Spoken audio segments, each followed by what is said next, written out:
L'heure de la résurrection. L'heure de la résurrection.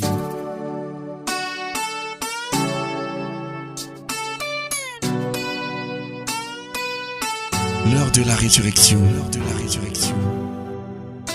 C'est l'occasion pour vous d'entrer en contact avec la puissance qui ressuscita Jésus-Christ d'entre les morts. L'heure de la résurrection. La résurrection. Et parole de foi pour la transformation de votre situation et la victoire sur vos ennemis. L'heure de la résurrection. Pour vous servir, le révérend pasteur Asimba Roger de la congrégation baptiste camerounaise paroisse Rema Center. L'heure de la résurrection. L'heure de la résurrection. L'heure de la résurrection. L'heure de la résurrection. La résurrection.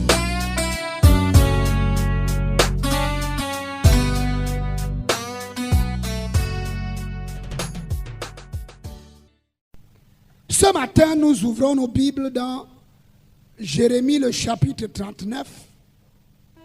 Et nous voulons lire du verset 11 au verset 14.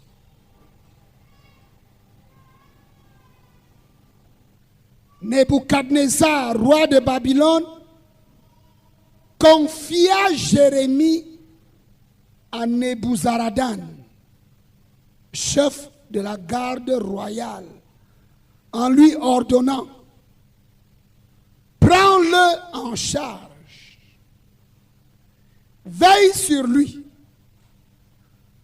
ne lui fais aucun mal, mais au contraire, agis à son égard comme il te le dira.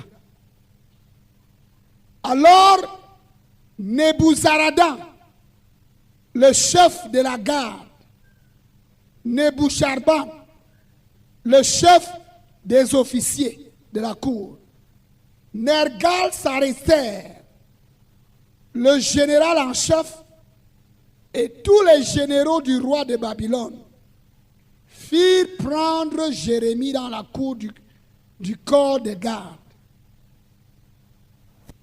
Ils le confièrent à Guédalia, fils d'Aïkam, petit-fils de Shaphan, qui le laissa rentrer chez lui. Jérémie demeura donc au milieu du peuple. Amen. La puissance de l'alliance. Comme nous avons vu dans chaque alliance, il y a les termes de l'alliance. Notre Dieu est un Dieu d'alliance. Tu peux entrer en alliance avec lui, tu peux t'entendre avec lui, tu peux être en accord et il te donne les termes. Il te dit que si tu fais comme ça, comme ça, comme ça, comme ça, moi aussi comme ça, comme ça, comme ça, en ce temps, tu vas voir. Il te donne un temps. C'est ça l'alliance. Amen. Tu entres en alliance avec Dieu parce que Dieu te parle, parce que Dieu te dit quelle est sa volonté pour toi. Et toi tu dis: oh Seigneur, comme c'est comme ça, voilà ce que moi je demande. Il faut que tu sois dans une alliance avec Dieu et il faut que tu aies fait ce qu'il t'a dit de faire. Parce que dans une alliance, ce que nous ne savons pas, c'est que chaque partie qui entre en alliance a des responsabilités. Mais nous attendons toujours que Dieu va agir sans que nous en soyons responsables de quoi que ce soit. Ce n'est pas possible. Tu dois courir le risque pour Dieu. Dis amen à haute voix. Tu dois être prêt à courir le risque pour Dieu. Alors Dieu aussi va se lever pour toi. C'est ça l'alliance, frère. Notre Dieu est un Dieu d'alliance. Et il y a la puissance quand tu entres en alliance avec Dieu. Quand tu es sincère, quand tu es vrai. Ce qui nous tue, c'est que nous sommes comme ça. On a trop de masques.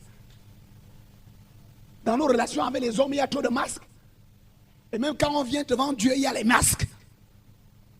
On dit une chose pour vouloir dire autre chose. On dit à Dieu comme ça, mais après on fait comme ça. Parce qu'on n'est pas vrai, on n'est pas droit, on n'est pas sincère. Mais notre Dieu est un Dieu d'alliance. Oh, dis amen à haute voix. Et si tu sais entrer en alliance avec lui, il va te prouver qu'il est vivant. Il va te prouver qu'il est puissant.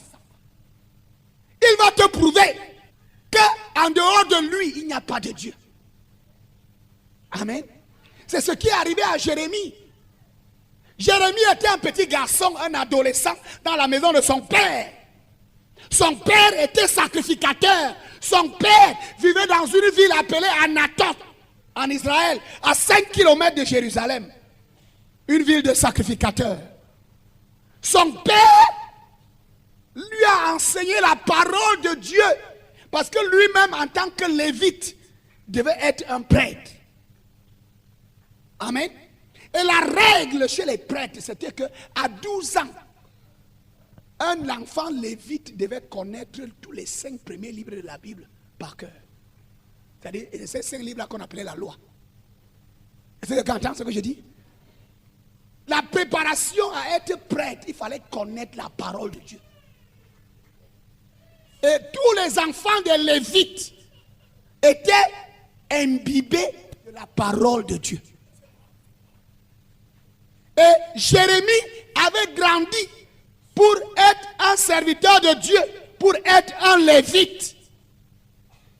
Il avait étudié la parole de Dieu.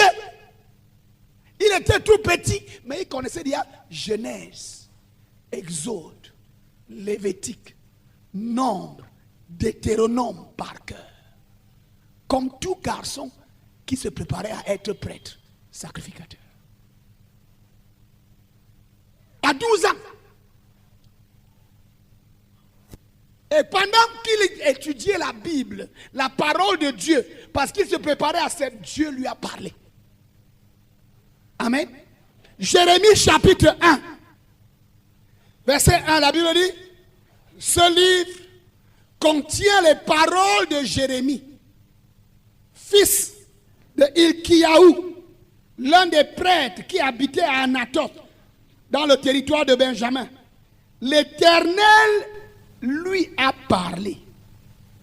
Dis amen à haute voix. Voilà les 2 choses qui te permettent d'entrer en alliance sûre avec Dieu. Écoutez-moi attentivement. Nous avons dit que l'alliance, c'est les paroles. L'alliance est basée sur la parole. Lorsqu'il y a mariage, par exemple, entre 2 hommes, le mariage, ce n'est pas les habits. Est-ce que vous m'entendez? Le mariage, c'est les promesses quand on parle. C'est ça qui est le... Il y a beaucoup de gens qui se marient, ne savent pas ce que c'est que le mariage. C'est les paroles qui font le mariage. C'est les paroles qui font l'alliance. Dis amen à haute voix. Et quand tu veux entrer en alliance avec Dieu, il faut que tu aies ces 2 paroles. Jérémie était fils de prêtre qui connaissait les 5 premiers livres de la Bible par cœur. Il avait passé le temps à lire la parole. Dis amen à haute voix. Beaucoup d'entre nous n'arrivons pas à entrer en alliance avec Dieu. On n'arrive pas à voir Dieu agir dans nos vies parce qu'on n'a même pas le temps avec la parole. On ne passe pas le temps avec la parole. Donc quand on parle d'alliance, c'est difficile que Dieu fasse alliance avec toi. Dieu ne fait pas alliance avec quelqu'un qui ne connaît pas ses paroles. Est-ce que quelqu'un entend ce que je dis là? Parce que l'alliance avec Dieu, c'est sur la base de sa parole. Toi qui ne lis pas la Bible, toi qui ne passes pas le temps à méditer la Bible, toi qui ne connais pas ce que la Bible dit, mais tu espères entrer en alliance avec Dieu, oublie ça. L'alliance, c'est quoi? Les paroles.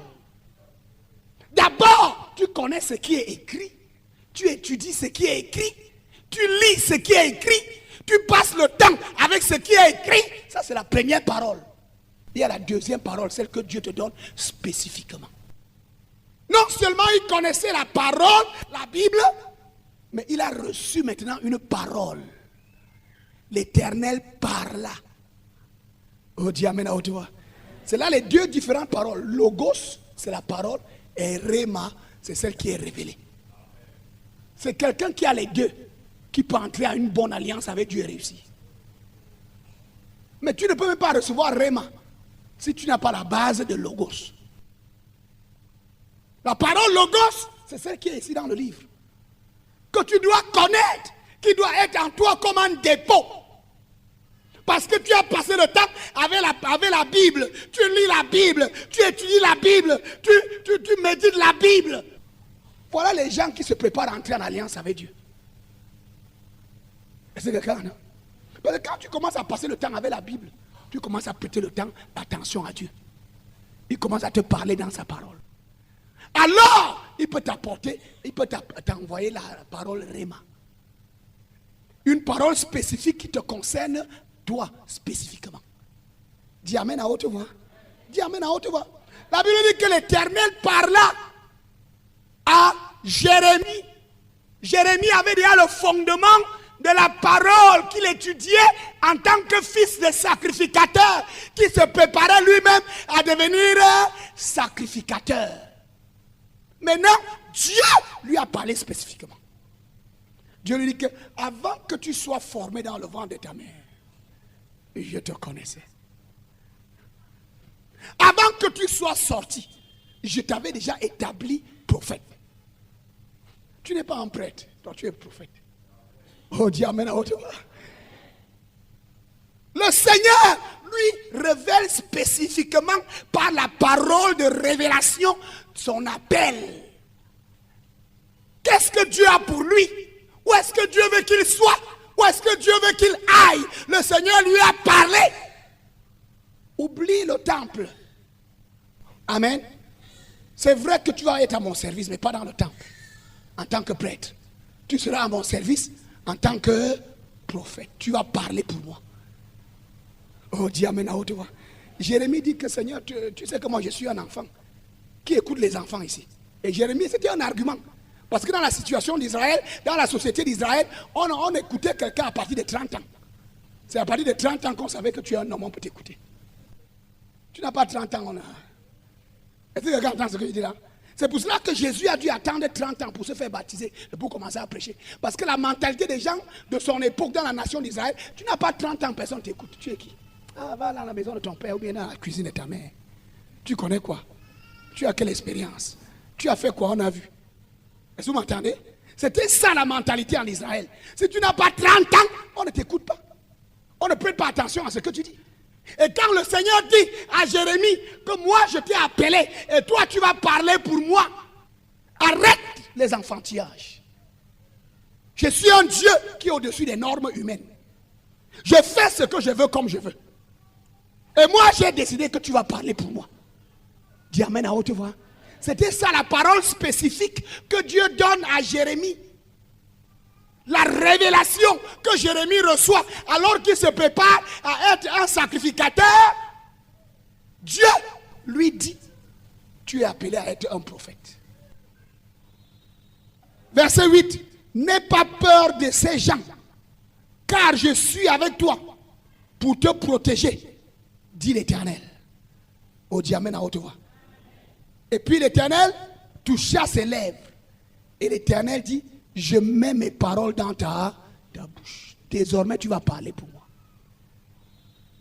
Tu vas annoncer le désastre. Tu vas annoncer à ce peuple rebelle qu'il y a un désastre qui arrive. Il y a un grand malheur qui arrive. Tu amènes à haute voix. Quand vous lisez à partir du verset 11 jusqu'au verset 16, dans deux visions, Dieu parle à Jérémie pour lui dire, tu vas dire à ce peuple que le malheur arrive. Amen.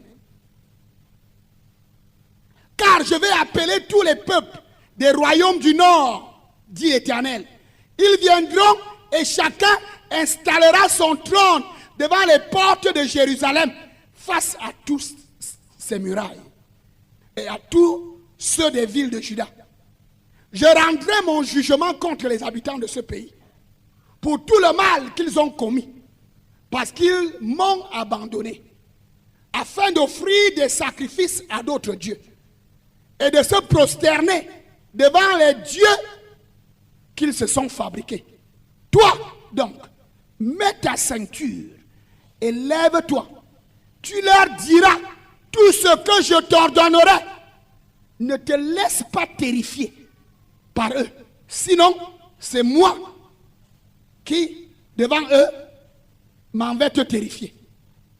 Et moi, je fais de toi comme une ville fortifiée, comme un pilier de fer et un rempart de bronze face à tout ce pays, face au roi de Juda et à ses ministres, à ses prêtres, à son peuple. Ils vont combattre contre toi, mais ils ne l'emporteront pas. Car je suis avec toi, dit l'Éternel, je te protégerai. Oh, dis amen à haute voix. Le Seigneur parle à ce jeune homme, à cet adolescent, et lui dit, tu vas annoncer ma parole. C'est un peuple rebelle, c'est un peuple têtu, c'est un peuple qui m'a abandonné pour s'attacher aux idoles.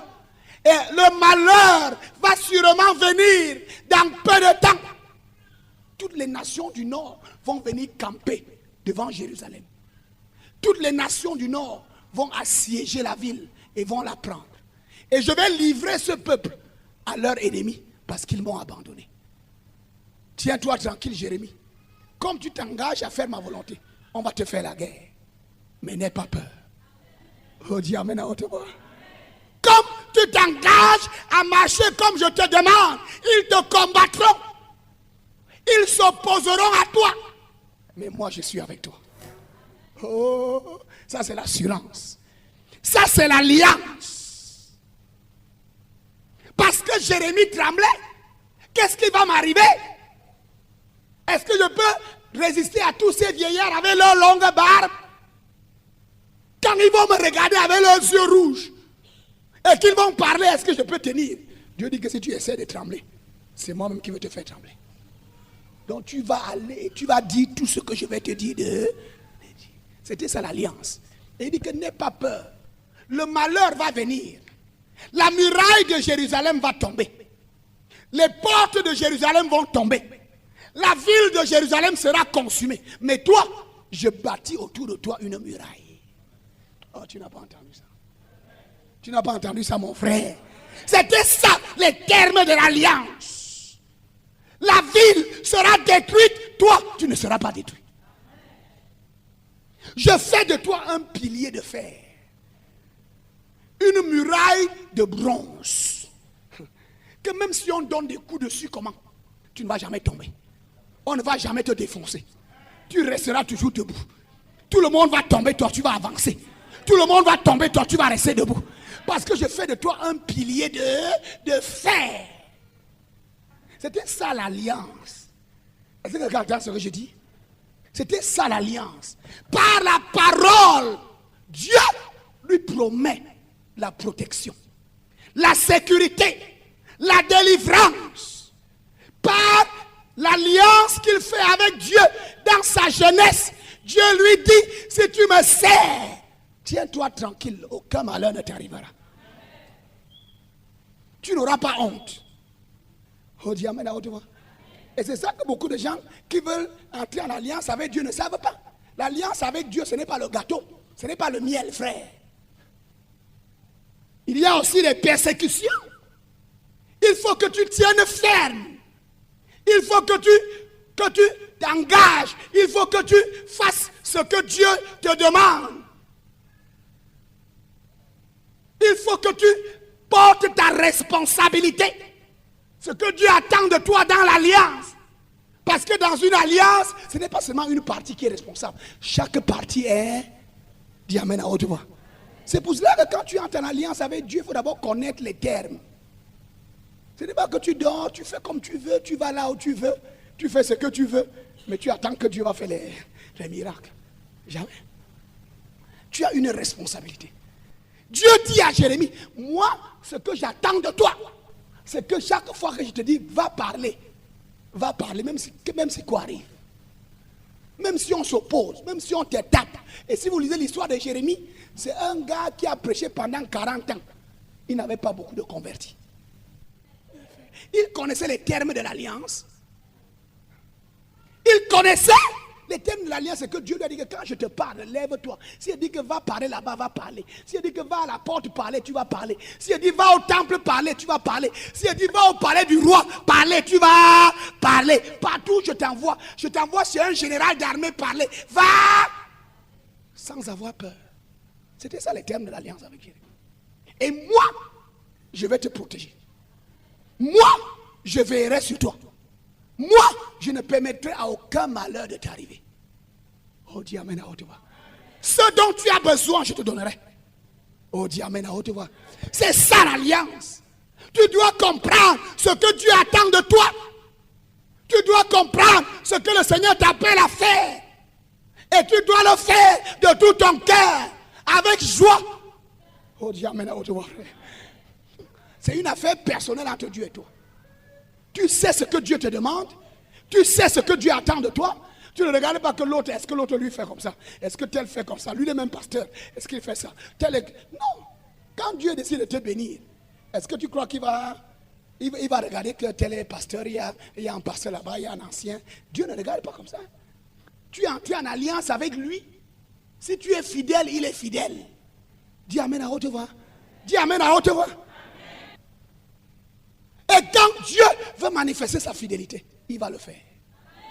Il ne regarde pas que tu es qui. Il regarde est-ce que tu as fait comme il t'a demandé. Nous sommes là, nous vivons comme nous voulons.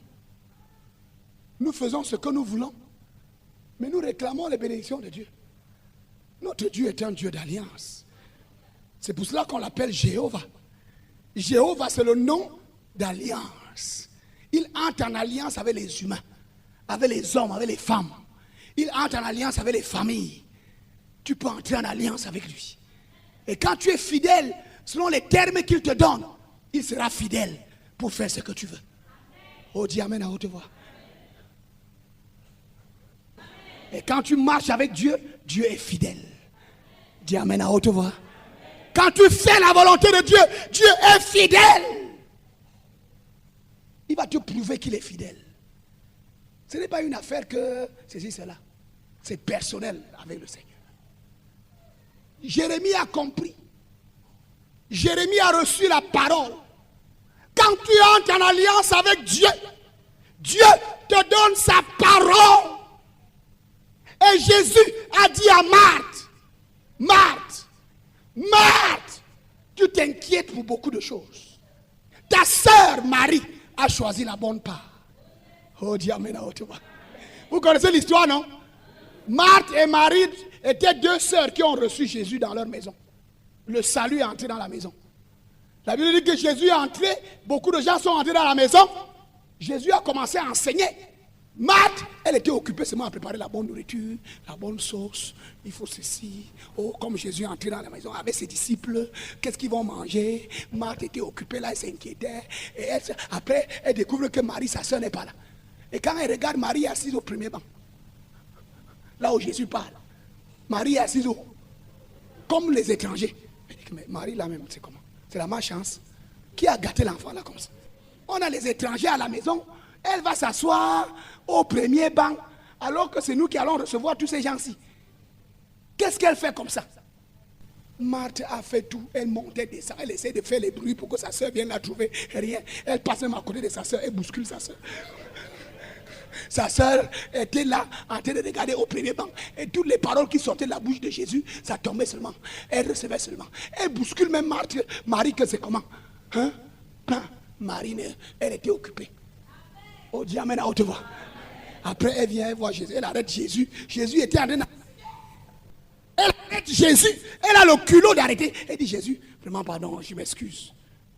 Juge, vraiment, c'est parce que là, je ne comprends plus. Tu es venu dans la maison avec tous ces gens. Et les gens doivent manger après. Regarde ma soeur. Toi-même.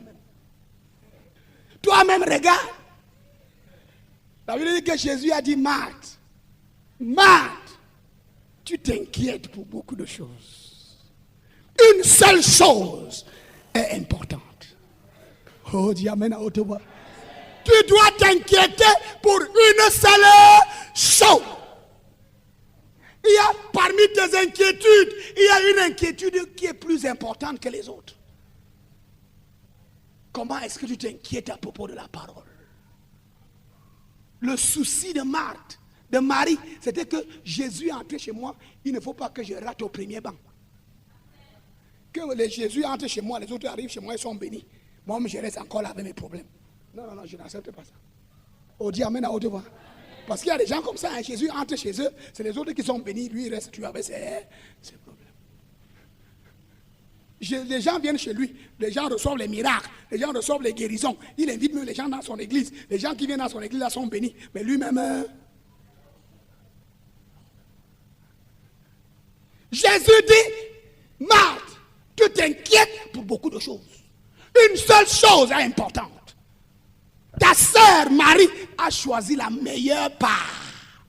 Dis à haute voix, meilleure part. Ouvre ta bouche, mon frère, dis meilleure part. La parole de Dieu donne une part.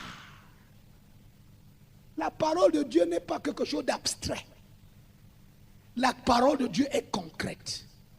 Elle accomplit des choses concrètes dans nos vies. Des choses concrètes, quand tu reçois la parole et que tu tiens Dieu à sa parole, par sa parole, Dieu va faire des choses concrètes. Et c'est ça que Jésus veut dire à Marthe.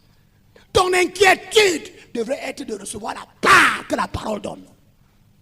De bien comprendre ce que... Parce qu'il y a beaucoup de gens qui ont reçu Jésus, mais dans leur relation avec ce Seigneur, ils sont confus. Ils sont embrouillés. Ils ne savent pas s'il faut aller devant, s'il faut aller derrière, s'il faut aller à gauche, s'il faut aller à droite. Pourquoi? Parce qu'il y a la confusion. Il n'a pas eu le temps d'attendre devant le Seigneur pour bien discerner ce que Dieu attend.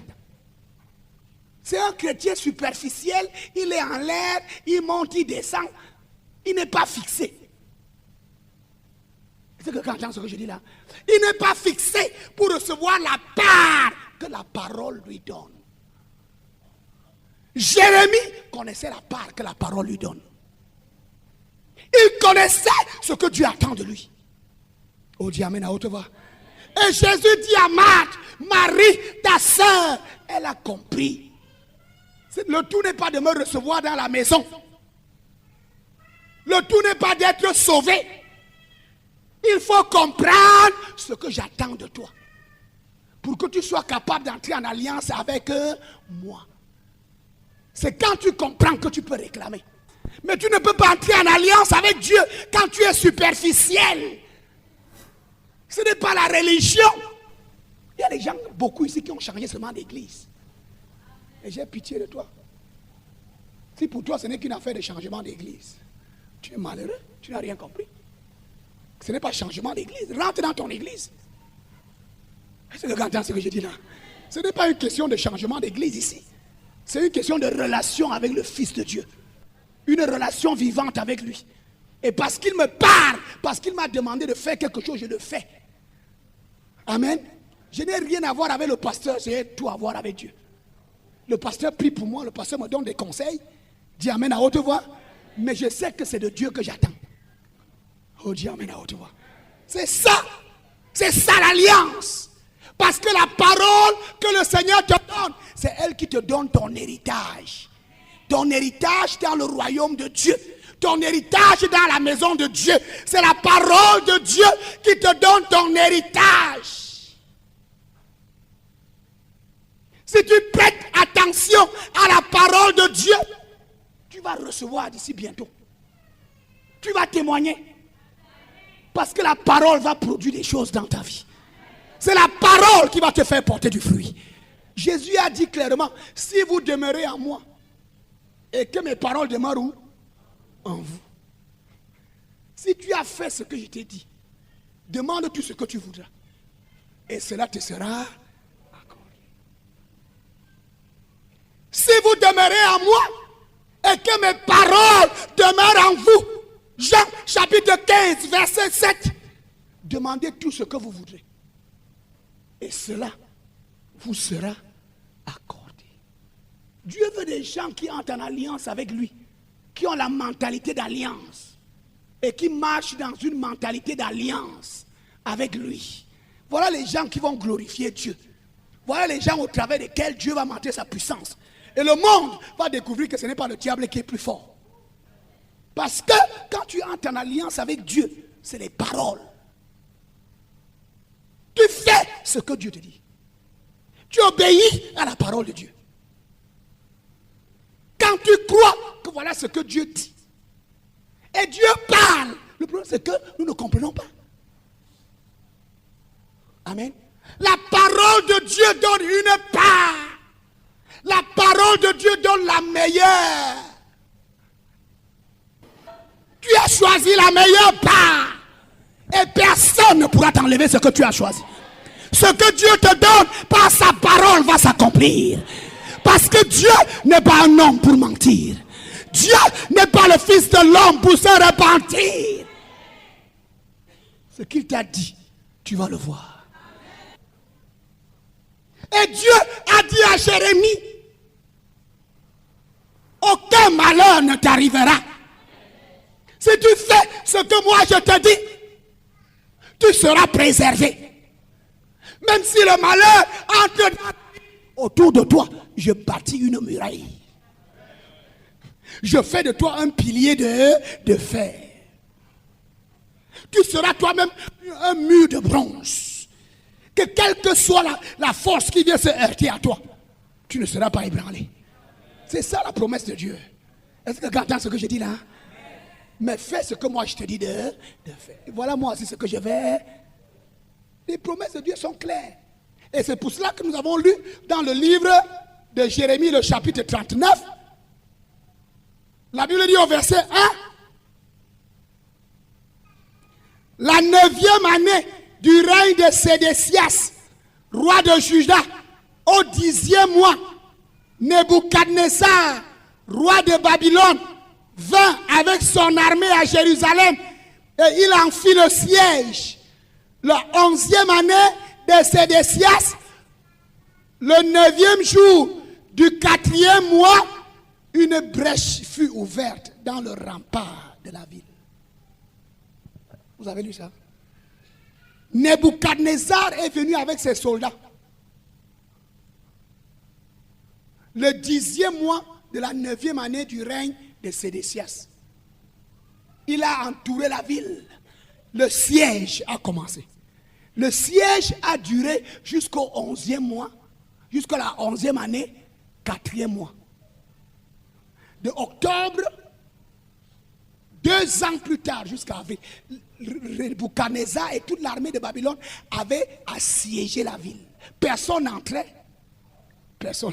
Imaginez un peu un siège. C'était un moment terrible.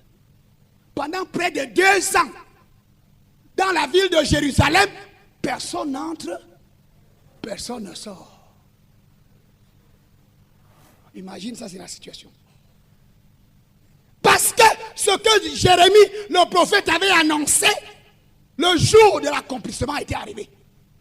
On s'était opposé à Jérémie, on l'a battu plusieurs fois, on l'a jeté dans les puits, on lui a donné toutes sortes de traitements.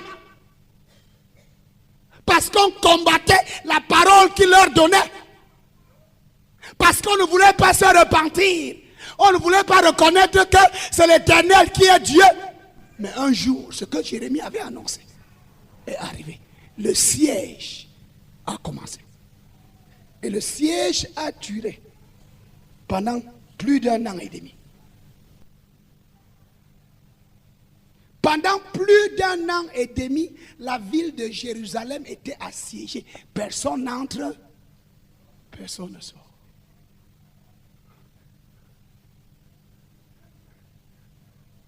Et la Bible dit, pendant le temps du siège, il y avait un roi appelé Sédécias.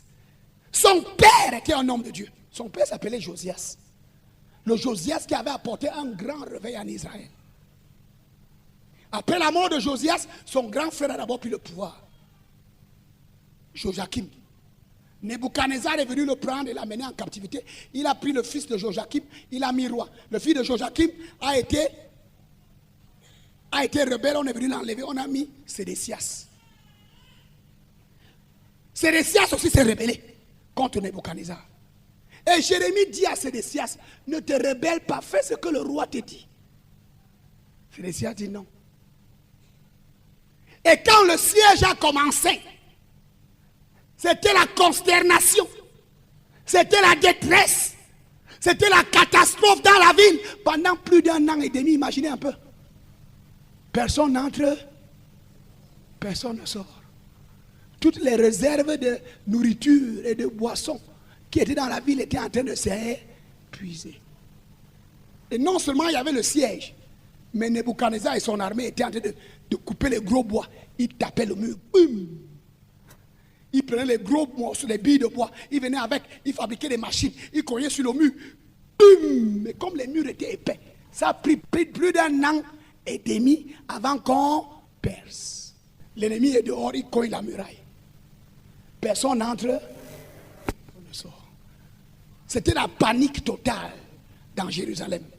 Le roi, ses ministres et tout le monde, les sacrificateurs, tout le monde était dans la panique. Parce que les murs étaient très épais. C'était la panique dans la ville. Le roi Sédécias, il a appelé Jérémie. Un jour, il appelle Jérémie, il dit que Jérémie, vraiment, je vais te demander conseil. On fait comment? Je fais comment? Jérémie lui dit que toi, tu es comme ça là. Tu écoutes la parole de Dieu, mais tu as peur. Maintenant, là, quand je vais encore te dire ce que tu dis, tu vas me tuer. Il dit que non, je ne vais pas te tuer. Dis-moi ce que je dois vraiment faire. C'était un gars irrésolu. C'était un roi qui était sensible à la parole de Dieu. Est-ce que vous m'entendez? Mais il avait peur de ses officiels. Il avait peur de ses ministres. Il avait peur de ses généraux. Il n'arrivait pas à prendre les décisions.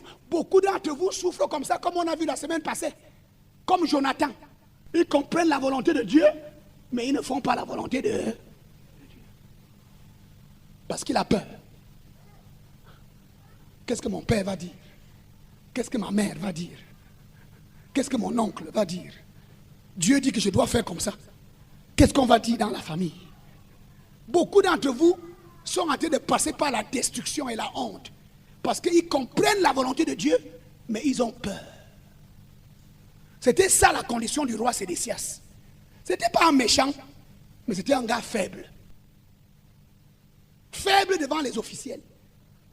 Quand on lui disait que fais comme ça, il tremblait, fait. Mais il va voir Jérémie le prophète derrière. Jérémie lui donne les conseils. Il dit que ouais, je vais faire comment?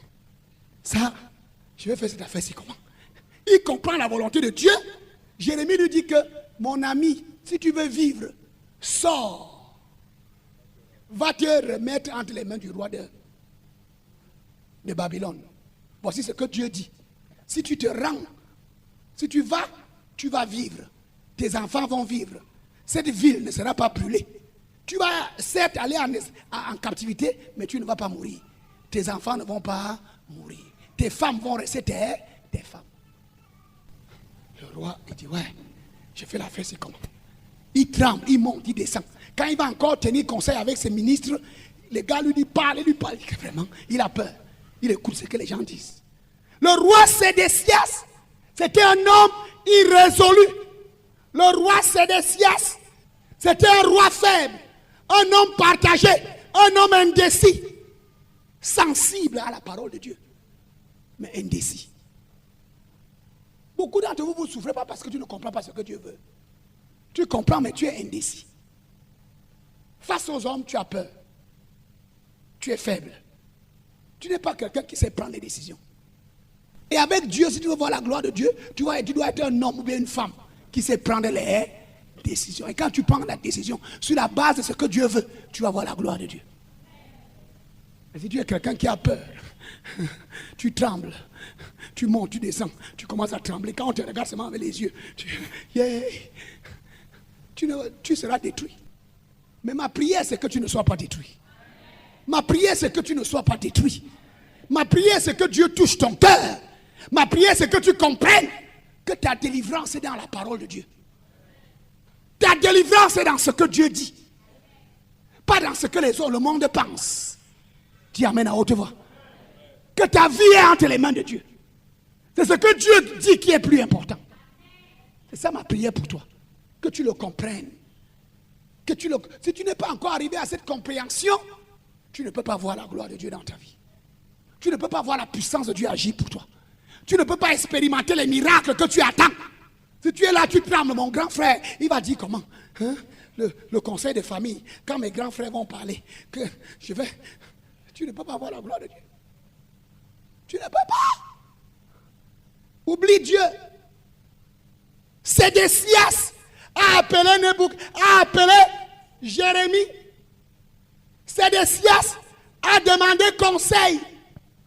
Jérémie lui a dit, va te livrer au roi de Babylone. Écoutez ce qu'il lui dit au chapitre 38, verset 19. Mais le roi Sédécias répondit à Jérémie, j'ai peur des Juifs. Vous entendez ça? Jérémie 38, verset 19. J'ai peur des Juifs qui sont déjà allés chez les Chaldéens. Je crains de leur être livré et d'être outragé par eux. Jérémie lui dit au verset 20, on ne te livrera pas à eux. Lui répondit Jérémie, écoute donc l'Éternel selon ce que je t'ai dit. Écoutez-moi, regardez-moi ici tout le monde. Jérémie lui dit que quoi? Écoute l'Éternel selon ce que je t'ai dit. Est-ce que tu sais qu'il y a des gens que Dieu parle au travers desquels Dieu te parle? Beaucoup d'entre vous, Dieu ne va pas descendre du ciel pour te parler. C'est pour ça qu'il t'a donné un pasteur. Jérémie lui dit, Jérémie savait que Dieu parle au travers de lui.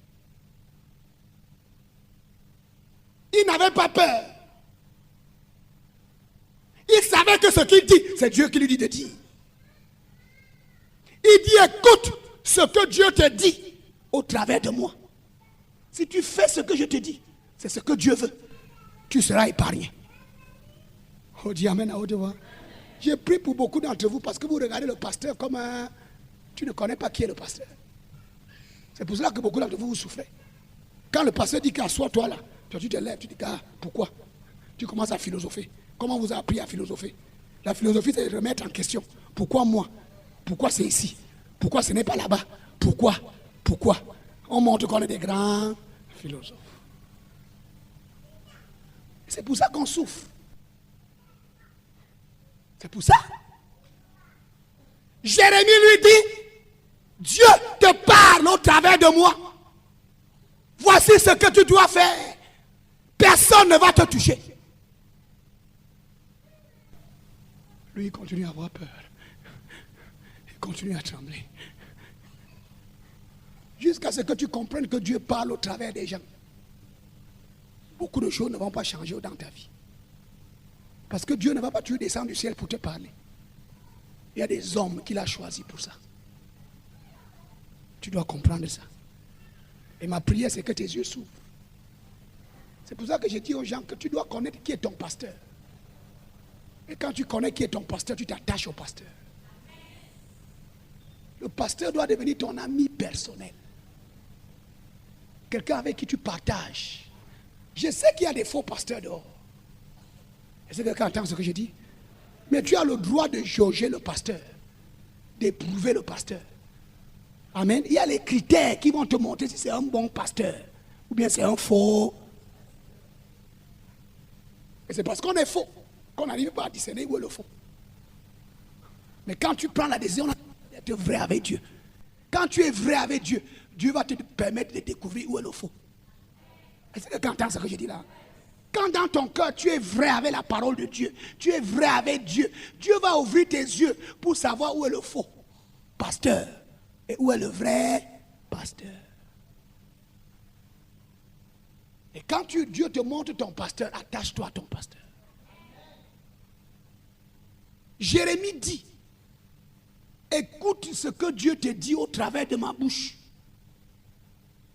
Fais ce que Dieu te dit au travers de ma... Et tu vas voir, aucun malheur ne t'arrivera. Ta maison et toi, vous serez préservés. Mais Sédécias avait peur. Frère, il a continué à trembler. Et vous savez ce qu'il a fait? Quand ces soldats sont venus dire que Jérémie là, c'est un gars mauvais. Il dit aux gens d'aller se donner à l'ennemi, d'aller se livrer aux ennemis. On doit arrêter Jérémie là. Jérémie décourage les soldats. Parce que Jérémie lui continue à prêcher. Il arrive au milieu des soldats, il dit que mes gars, ne résistez pas. Dieu dit que vous devez vous soumettre à Nebuchadnezzar.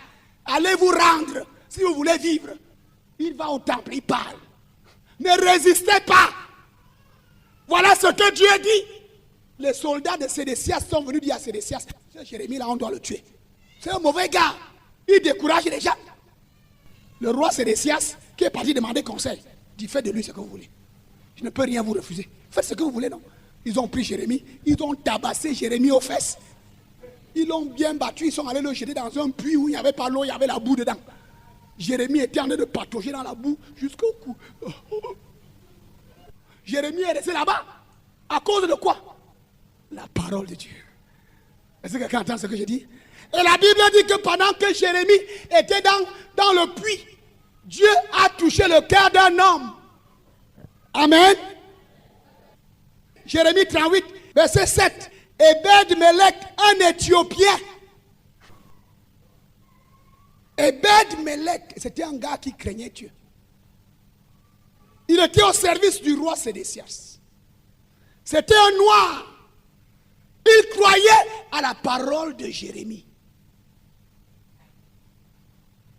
Ebed-Melech est parti voir le roi d'Éré. Il dit que non, ce que les gens ont fait à Jérémie n'est pas bien. On ne doit pas tuer Jérémie comme ça. Comme le roi était un gars qui avait un pied dedans, un pied, c'est lui qui a ordonné. Maintenant, il dit que non, va prendre 3 personnes, tu vas le retirer de... C'était un gars qui était... Et un gars irrésolu. Ebed-Melech a pris 3 soldats. Ils sont allés retirer Jérémie de là, du puits. Tout ça, c'était pendant le siège. Et la Bible dit, le jour où la ville tomba, le jour où les Babyloniens ont réussi à percer le mur, après 1 an et 6 mois, un jour ils ont réussi à percer. Ils sont entrés. L'état-major est entré. Le roi a essayé de fuir. On est parti l'arrêter. Avec ses soldats, on l'a ramené devant Nebuchadnezzar. Vous savez ce qu'on lui a fait? On a tué tous ses enfants devant lui. On a pris ses femmes, on les a distribuées aux soldats. Ses femmes à lui. On a tué tous ses ministres devant lui. Et après, le roi a ordonné qu'on perce ses yeux. Et on a attaché ses mains. Et on l'a amené en captivité là où il est parti mourir. Parce que quoi? Il hésitait. Il comprenait ce que Dieu dit, mais il ne faisait pas ce que Dieu dit. Jérémie lui a dit, fais ce que je te dis. Écoute la parole de Dieu par ma bouche. Si tu fais comme je te dis, selon la parole de Dieu, tu seras préservé, ta maison sera préservée. Mais comme c'était un gars irrésolu, un gars faible, un gars indécis, il a tout perdu. Et on a brûlé la ville, on a brûlé son palais, on a tout brûlé, même le temple. Alors que si c'était livré, la ville ne devait pas être brûlée. Les maisons ne devaient pas être brûlées. Sa famille ne devait pas mourir. Lui-même, ses yeux n'allaient pas être percés. Mais comme il a refusé de faire ce que Dieu demandait, les malheurs sont arrivés. Ma prière, c'est que tes yeux s'ouvrent. Sédécias n'a pas pu prendre la bonne décision face à la parole de Dieu, qu'il comprenait bien. Mais il y a un homme qui a été sauvé. Ebed-Melech, l'Éthiopien. Oh, dis amen à haute voix. Après qu'Ebed-Melech ait sauvé la vie à Jérémie, la Bible dit, au chapitre 39, verset 15, l'Éternel adressa la parole à Jérémie pendant qu'il était encore enfermé dans la cour du corps de garde. Va trouver Ebed-Melech, l'Éthiopien. Dis-lui, voici ce que déclare le Seigneur des armées célestes, le Dieu d'Israël. Je vais accomplir ce que j'ai annoncé pour cette ville. Des malheurs et non des choses heureuses. Et cela se produira sous tes yeux. Amen. Lorsque cela arrivera. Mais ce jour-là, je t'épargnerai. Ce jour-là, ce jour-là, ce jour-là, pourquoi? Parce qu'il s'est attaché à la parole qui était dans Jérémie. Il n'était même pas juif, c'était un Éthiopien. C'était un noir qui s'est retrouvé comme fonctionnaire dans le palais du roi en Israël. Il a cru à la parole de Dieu plus que ceux qui étaient même héritiers. Je vous ai dit que le temps du noir est arrivé. Je vous dis que le temps du noir est... Dieu ne regarde pas la couleur de la peau. Dieu regarde le cœur. Si ton cœur est pour sa parole, il va se manifester dans ta vie. Que tu sois blanc ou que tu sois noir. Si tu crois à la parole, Dieu va faire des miracles dans ta vie. Obed-Melech était un Éthiopien, fonctionnaire dans le palais royal à Jérusalem. Tous les Juifs blancs ont rejeté la parole. Lui, il a cru à la parole de Jérémie. C'est pour cela qu'il est parti plaider devant le roi disant que permets-moi d'aller retirer Jérémie, là on l'a jeté. C'est un homme de Dieu, on ne doit pas le traiter comme ça. Oh Dieu, amen à haute voix. Ce qu'il dit est vrai parce qu'il croyait en ce que Jérémie disait. Et Dieu a parlé à Jérémie. Va dire à Obed-Melech, et je t'épargnerai. Tout ce que j'ai annoncé, tu vas voir cela arriver. Et Nebuchadnezzar est entré dans la ville. Et on a tué tout le monde. Obed-Melech le noir. Tu n'as pas entendu ça. Obed-Melech le noir. Il avait ta peau. Il a cru à la parole. Au milieu du désastre, de la catastrophe, du malheur, la parole l'a sorti. Je ne sais pas ce que tu fais de la parole. Je ne sais pas si tu as compris que ton salut est dans la parole. Tu as longtemps joué. Tu as longtemps fait ce que les gens te disent. Si tu continues à écouter ce que les gens disent, négligeant ce que la parole de Dieu dit, ce n'est pas quelqu'un qui va te dire. Dans mon village, on dit que est-ce que c'est quelqu'un qui va te dire? Il est mort Carmotte. Parce que quoi? Tu as mis la parole de Dieu à côté. Voici le temps de se décider par rapport à la parole. Voici le temps de changer de direction. Voici le temps de faire ce que Dieu te dit de faire. Tu n'as pas besoin d'avoir peur. Ce que la parole de Dieu te dit, tu agis dessus. Au milieu du malheur, de la catastrophe, du désastre, Obed-Melech le noir est sorti sain et sauf avec sa femme. Parce que Dieu lui a parlé. Dieu lui a dit que ce que tu as fait là, comme toi tu as cru, tu seras épargné. Parce que Dieu voulait montrer que celui qui s'attache à sa parole, il est toujours épargné. Comme Jésus a dit à Marthe, ta sœur Marie a choisi la bonne part qui ne lui sera pas enlevée. Est-ce que tu as choisi la part de la parole? Il y a la puissance dans l'alliance, mon frère. Ma sœur, tu dois entrer en alliance avec Dieu. Et on ne dit pas que je suis petit, je suis enfant. Il n'y a pas d'enfantillage dans cette affaire. Jérémie était enfant. Il a choisi la volonté de Dieu.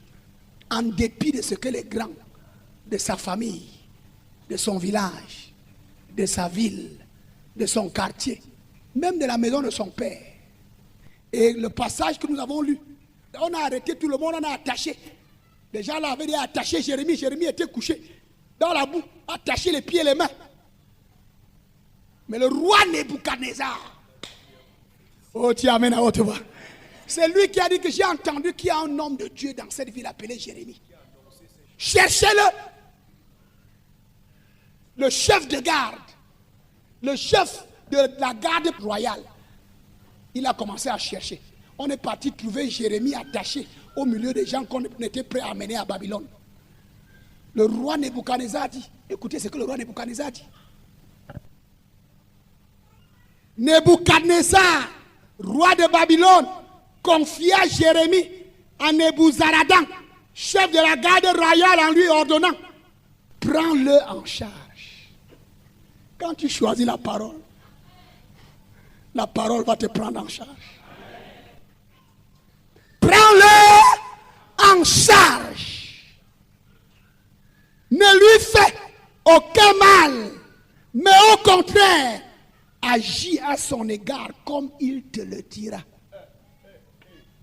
Quand tu as choisi la parole, ce que tu parles, c'est ce que Dieu fait. Dis amen à haute voix, mon frère. Quand tu choisis la parole et que tu prends le risque de t'engager dans le chemin de la parole, tout ce que tu commences à parler, Dieu met le cachet dessus. Le roi Nebuchadnezzar dit à la garde, au chef de garde, la garde royale, tout ce que Jérémie va dire, c'est un ordre fait exactement. Jérémie n'était pas un babylonien. Jérémie avait choisi la parole. Et comme Dieu lui avait dit que même si la muraille de Jérusalem tombe, toi tu ne vas pas tomber. Parce que je fais de toi, je bâtis autour de toi une muraille forte. Je fais de toi un pilier qui ne va jamais se casser. Tout le reste peut tomber. Toi tu vas rester debout. Toute la ville est tombée. On a tué les gens pêle-mêle. On a pris les captifs qu'on a menés. Le roi Nebuchadnezzar a ordonné qu'on cherche Jérémie. Et la parole de Jérémie est devenue autorité. Ce qu'il dit, c'est ce qu'on fait. Oh frère, c'est ça.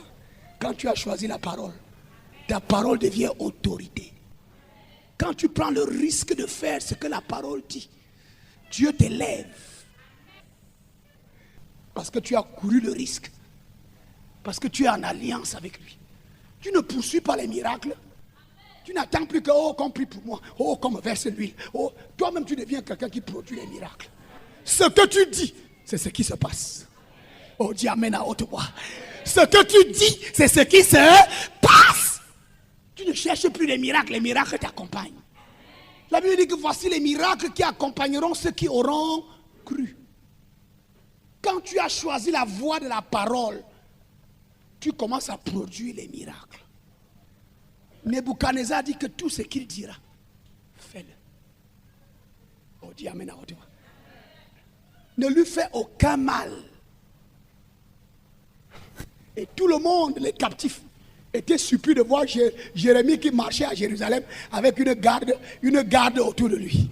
Les soldats bien armés jusqu'aux dents étaient autour de Jérémie. Tout le monde dit, c'est qui là-bas? C'est Jérémie. Comment? Jérémie était en haut. Ton tour est arrivé, ma soeur, où tu dois te démarquer et faire alliance avec Dieu. Ton tour est arrivé où tu dois dire que je ne pars plus à la sorcellerie la nuit. Baissons nos têtes pour prier le Seigneur.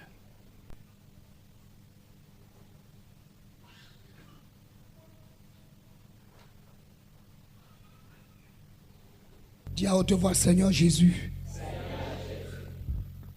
change mon cœur. Ouvre les yeux de mon cœur.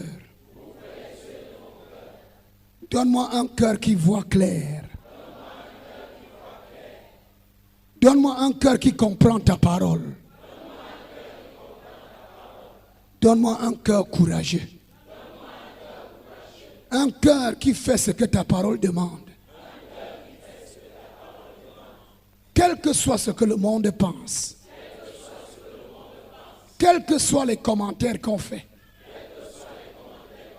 Donne-moi un cœur qui marche avec toi.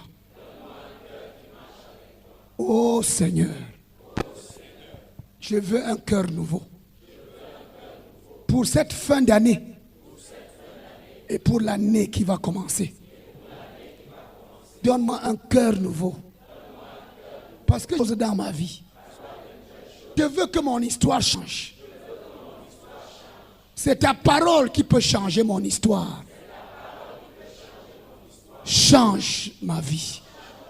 Change ma vie. Donne-moi de m'accrocher à ta parole. Plus qu'à toute autre chose. Plus qu'à toute autre personne. Que je m'accroche à ta parole. Donne-moi le cœur d'Obed-Mélec, l'Éthiopien qui était à Jérusalem. Merci Seigneur. Merci Jésus.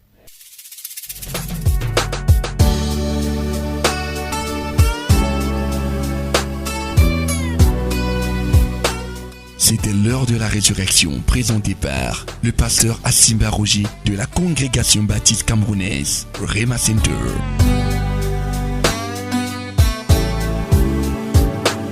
Rema Center et Bolova, situé au quartier Meucalat, derrière la délégation régionale de l'élevage du Sud.